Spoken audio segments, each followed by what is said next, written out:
Federal Drive is presented by GEHA, Government Employees Health Association, proudly providing health and dental benefits to federal employees and their families. Visit GEHA.com. There is word today that some staff at the Centers for Medicare and Medicaid Services are coming back to work this week. In this case, we're talking specifically about the employees who process invoices and payments for government contractors. But even if that happens as planned, they'll be facing a big backlog of work, and that's likely to mean payment delays for vendors. A lot to talk about this week with Stephanie Kostro, the president of the Professional Services Council. And Stephanie, let's start with this CMS issue, because as you and I were talking about a little bit off the air, this is certainly not the only case in which the invoicing staff at federal agencies has been furloughed. But let's focus first on CMS. What impacts are you seeing there, and what's it meant so far, if anything, in terms of delays? Well, Jared, thanks for having me. And this is an interesting area that you're tackling here, first off. And that is to say, several weeks ago, many of our companies that work with Centers for Medicare and Medicaid Services highlighted to us that folks in charge of invoice processing, so those who can receive invoices, process, get them out all the way to payment, had been furloughed. Now, that wasn't an entire surprise if you look at how this shutdown has impacted federal civilians and military personnel alike. The civilian side, they have seen lots of furloughs in contracting officers, in program offices, et cetera, folks that companies deal with on a daily basis.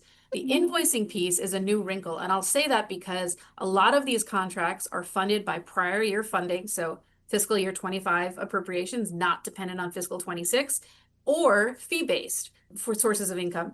Therefore, when you furlough the invoice processing people, that means the companies who are still doing essential services and providing essential work to the government and should have money to tap into to pay for their work are running into a brick wall. And this is causing a lot of pain among many of our companies. It's such an important point to point out, because there are a lot of these areas across the federal government where just because the government has shut down doesn't mean the work is not still occurring. Healthcare is still taking place and people need to be paid for it. So in terms of what you're seeing in terms of the impacts, have you started to hear anecdotes from your members about people being put in precarious situations by not being paid in a timely way? I have, Jared, and thanks for asking that, because I would note, hasten to add, based on my last comment here, the head of contracting agency over at CMS did send a note to all CMS contractors last week that said, hey, we've heard you, and the furloughed employees in charge of invoicing will be back in the office on Monday, the 27th. So that is this week, right?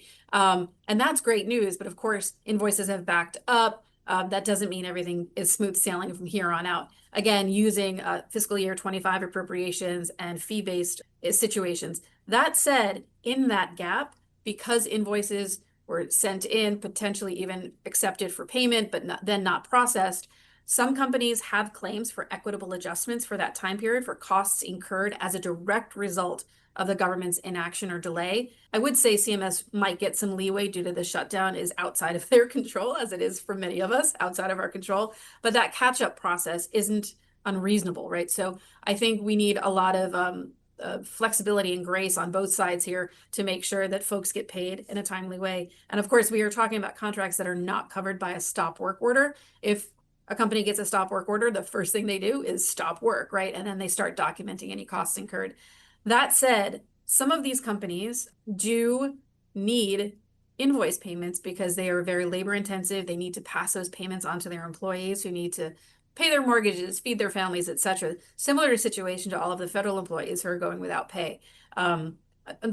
Fortunately for federal employees, they do have a law on the books from 2019 that guarantees back pay. Contractors don't have that. And so what we're talking about here is not back pay. It's actually payment for work performed and for reasonable invoices.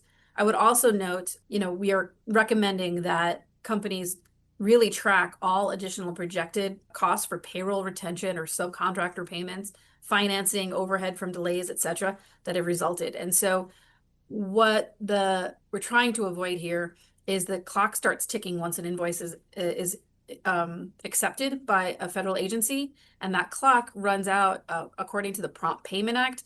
And if the government doesn't make those payments on time, they start incurring fees or interest, and then they owe more to the contractors. Everybody wants to avoid that situation. I'm so glad you brought that up. I was just going to ask about that. Based on past shutdowns, are there any exceptions to the Prompt Payment Act by virtue of the government being shut down, or is the clock basically no matter what as soon as the government accepts the invoice? So the key phrase here, Jared, is that an invoice has to be accepted for that clock to start ticking. And so what the government could do is just not accept that payment into the system, and therefore the clock for the Prompt Payment Act doesn't start. So it really is a small subset of contracts that I'm talking about and invoices that I'm talking about, but they're not zero. There are invoices out there that the clock has been ticking. They're going to probably bust through that Prompt Payment Act window, and then costs will be incurred on the government's behalf to pay the contractor the penalties due. Got it. Let's switch gears a little bit and talk about the big AI regulatory reform RFI that the Office of Science and Technology Policy has just put out. Tell us a little bit about what OSTP is actually proposing here and how it fits into so much executive order action on the topic of AI across the last couple administrations. There has been so much activity on AI, and I think that's because it was long overdue. You've got lots of agencies and departments interested in artificial intelligence and generative artificial intelligence. And this was a long anticipated, RFI coming from the government saying, hey, where do we need help here? What regulations are causing delays and hindering advancement, both in the development and the deployment of artificial intelligence across the government? And so OSTP, this Office of Science and Technology Policy, is an office, obviously, in the White House. So this has the highest level of attention. As you mentioned, there are lots of executive orders in this as well. And so industry really welcomed this RFI that came out in late September. Comments were due yesterday, October 27th. And we submitted probably PSC's longest set of comments in my memory. And I've been with PSC for 4.5 years. It was quite detailed. Lots of companies had lots of input. And I'm happy to go over a few of the high points if you'd like. Yes, please. Sure. So just generally speaking, it's fair to say that PSC and our member companies support the government's two emphases, right? One emphasis is on fostering competition and innovation within the federal marketplace. And the second is sort of mom and apple pie, right? Maintaining U.S. leadership across the globe on artificial intelligence and other emerging tech. So when we look at those two emphases, right, maintaining competition, then also demonstrating U.S. leadership, we have to get rid of some of these arcane and archaic regulations that are really holding back the art of the possible here. So one of those is reasonable access to federal government data. As we all know, to train AI models and tools, you need access to data to let it know what right looks like, right? You feed it information and it crunches the numbers and it crunches the data and it does spit stuff out, but then you have to train that model, right, to make sure that it's giving you the kind of output that you would like. The second one, in addition to access to federal government data, is we have a very fragmented regulatory landscape. Every single state that I know of has some sort of law on the books regarding artificial intelligence. It seems a little bit like the federal government is playing catch up here.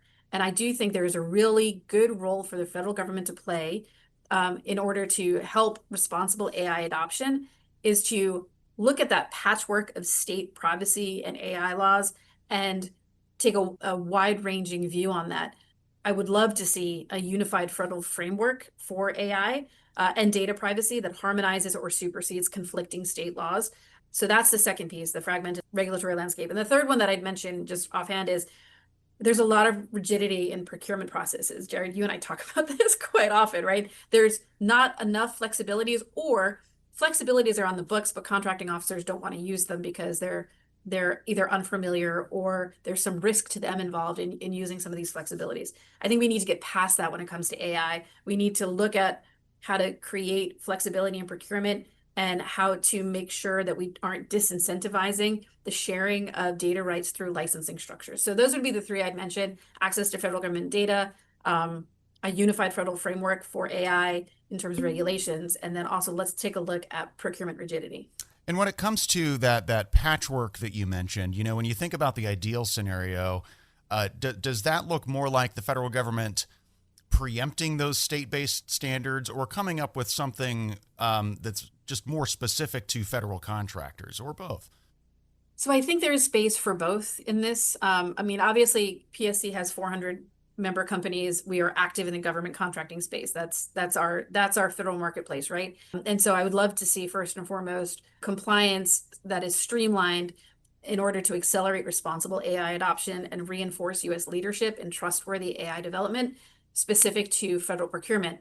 That said, AI is throughout our economy at this point. It does run into privacy issues. And so if the federal government could take a look at reducing operational uncertainty, lowering compliance costs, not impeding innovation across the board, and that will mean when states are in conflict on AI and on privacy, which will supersede the other. And I think the federal government has a role to play in resolving those conflicts. Need to go to break in just a minute here, but want to make sure we mention the PSC Defense Conference coming up this week on Thursday. It's always a great conference, but give us a minute or so on what you guys expect to tackle this year. I appreciate that, Jared. It's tough to have a conference during a shutdown, but we are forging ahead. And indeed, we're having several folks from Capitol Hill, not only members of Congress, but senior professional staff members come to talk about topics like aligning energy demand and investment for the future defense industrial base. So that's not just small modular reactors, but also how are we going to do electrification throughout the base structure at the Department of War or Department of Defense. We're also talking about unlocking and implementing commercial solutions across our defense ecosystem and strengthening the partnerships within the defense enterprise. So those are going to be some key topics. We'll have keynotes from Congressman Rob Whitman, as well as the newest member of Congress from this area, who is James Walkinshaw here from Virginia. We're also here from a member of Congress from Florida named Scott Franklin, and he'll talk about that energy topic that I mentioned. All right. Stephanie Kostro is president of the Professional Services Council. Thanks as always, Stephanie. Thanks, Jared.